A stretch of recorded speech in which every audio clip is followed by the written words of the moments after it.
La Iglesia ha hecho su gran opción, ha optado por el hombre y su liberación para transformarlo en un hombre nuevo. Analizando la realidad de Guatemala, nos damos cuenta que esta tarea es urgente e ingente. Monseñor Juan José Gerardi Conedera.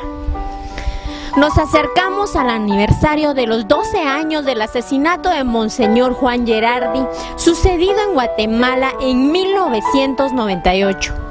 La causa de su muerte fue la presentación del informe Guatemala Nunca Más, donde por primera vez se sacaba la verdad de los 36 años de crueldades y asesinatos que había vivido el pueblo de Guatemala. En su informe presentó las conclusiones de la investigación de los años de violencia y señaló a los principales culpables de las masacres.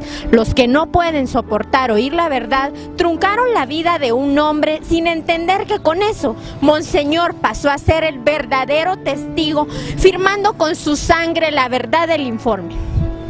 El proyecto REMI, Recuperación de la Memoria Histórica, fue un grito que nació desde el fondo del corazón de tan numerosas víctimas y fue amplificada por Monseñor. Ahora ya ha recorrido el mundo entero, mostrando la crueldad de ese conflicto armado interno padecido por el pueblo pobre de Guatemala. La verdad que las víctimas sacaron a luz hizo que el odio se desatara y acabara con la vida del inspirador del proyecto. Quisieron acallar su voz, pero más que silenciarla, la han multiplicado.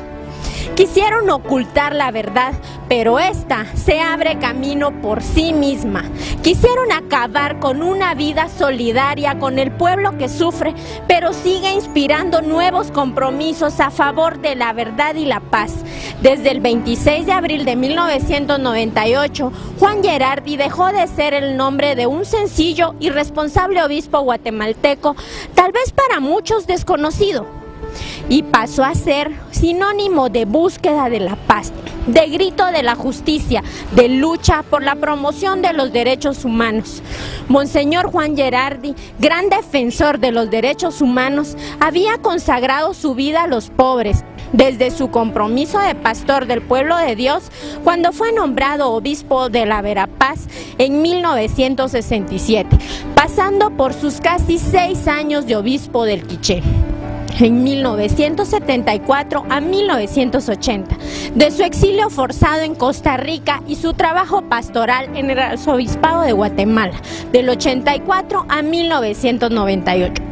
Podemos resaltar en él su obra y varios aspectos. Sus criterios de juicio y análisis nacían de su sólida formación cristiana y humanística, pero sobre todo de contemplar la vida de la gente sencilla en los lugares que le tocó vivir. Tenía una actitud crítica y profética, la entendía como parte de su misión de la iglesia de hoy. Sin ser un hombre de palabras, era el hombre de los gestos, de las participaciones en foros, siempre defendiendo a los de abajo, a los que no cuentan, denunciando, hablando de economía, de cómo las leyes perjudican a los pobres. Tenía un análisis exhaustivo y crítico frente a la realidad que se vive. Por eso, denunció las consecuencias del neoliberalismo en la economía de los pobres, en el deterioro de las condiciones materiales, denunció la violencia, los grupos de poder, la falta de ecumenismo, abogó por la democracia contra la impunidad y los poderes fácticos. Tenía un profundo sentido del valor de la vida, sobre todo de los que no cuentan en esta sociedad. Juan Gerardi quería una sociedad guatemalteca distinta, así lo formuló en su último discurso de presentación el día 24 de abril en Catedral. Quería una Guatemala distinta, con ciudadanos y estructuras e instituciones llenas de humanidad. Creyó que la memoria histórica era necesaria para la reconciliación, para el perdón, para fundar una sociedad en la verdad y dignidad.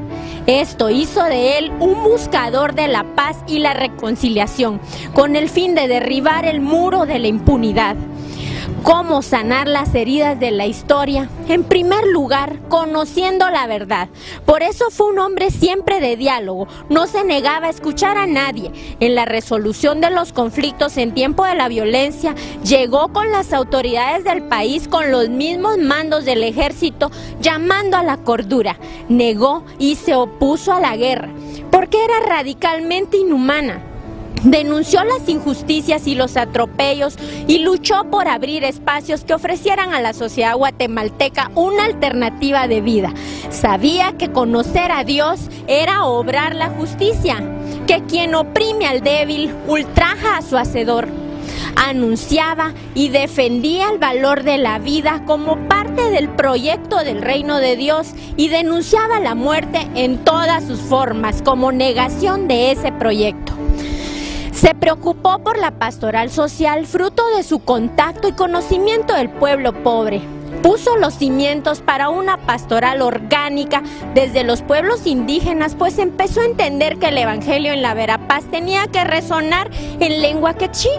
Se interesó mucho en la formación de los laicos en el pueblo de Dios y así luchó por la significación de una iglesia más laica al servicio de la evangelización, centrada en la formación y promoción de las comunidades cristianas. Junto con un buen grupo de sacerdotes, religiosos y laicos, inició un camino de acompañamiento en las áreas marginales, un lugar teológico en el que se había dado poca respuesta. Este trabajo pastoral era una forma explícita de apoyar concretamente la opción por los pobres. Animaba desde dentro de la iglesia a una actitud de iglesia más servidora, más atenta a los signos de los tiempos, una iglesia que se encargara del dolor de la gente, cargando una cruz pesada que a él mismo le costó la vida. Su martirio es el testimonio del amor más grande y lo dio por una entrega incondicional de servicio a los hermanos y hermanas, por una opción radical por el pobre. Los profetas siempre afectan la historia, nos llaman a la conversión y nos lanzan a ver más claro y encontrar a Dios desde los acontecimientos y personas. La muerte se convierte en vida. Los hombres que mueren y los pueblos que los resucitan. Es la expresión de la fe en la justicia de Dios, de la esperanza que algún día triunfará la verdad y la justicia en un mundo donde no las hay. Por eso, al cumplir 12 años de su martirio el 26 de abril del 2010, queremos invitar a todos los creyentes a conmemorar su vida y testimonio como uno de los testigos fieles de Dios, profeta y mártir de la verdad y la justicia. Esta relación ha sido elaborada tomando en cuenta los escritos del hermano Santiago Otero y del libro Monseñor Gerard, Testigo Fiel de Dios, Guatemala, 1999.